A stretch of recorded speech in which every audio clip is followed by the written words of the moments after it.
ইরানে চালানো যুক্তরাষ্ট্র ও ইসরায়েলের আগ্রাসনের কারণে বিশ্বজুড়ে জ্বালানি সংকট দেখা দিয়েছে, যার প্রভাব পড়েছে বাংলাদেশেও। ক্রমবর্ধমান বৈশ্বিক অনিশ্চয়তার কারণে দেশের জ্বালানি খাতে তৈরি হওয়া চাপ সামাল দিতে নানা সাশ্রয়ী পদক্ষেপ নেওয়ার কথা ভাবছে সরকার।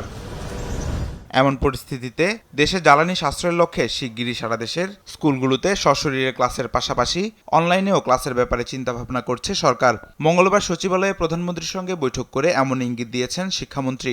আমরা আলোচনা করছি যে অনলাইন এডুকেশনকে প্রমোশন করা, এবং যেহেতু world wide crisis, not only Bangladesh, and we don't know how long this crisis will continue, সেই কারণে আমরা ভাবছি যে আমাদের স্কুল সিস্টেমগুলোকে অনলাইনে এনে নতুন রিন গভীর থেকে পরিষ্কার করে কাপড়কে রাখে নতুনের মতো উজ্জ্বল। নতুন রিন অ্যাডভান্সড পাউডার তাদেরকে অন অ্যান্ড অফ, মানে ব্ল্যান্ডিং সিস্টেম। শিক্ষামন্ত্রী বলেন, জ্বালানি সংকটের কারণে তারা এটা ভাবছেন, তবে এটি নিয়ে মন্ত্রিসভার বৈঠকে আলোচনা হবে এবং সেখানেই সিদ্ধান্ত হবে বলে জানান তিনি। আমাদেরকে ভাবতে হবে এই ওয়ার ক্রাইসিস কিভাবে ফেস করে, সেইটা আমরা চিন্তা করছি। How do address this thing will propose in the cabinet meeting থার্সডেতে আমাদের মন্ত্রণালয় থেকে।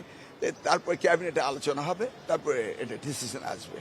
বাট আমরা চিন্তা করছি এটাকে অ্যাড্রেস করা।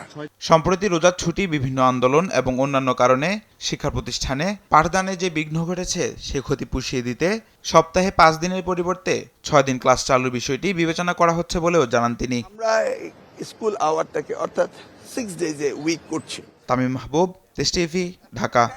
Thank you.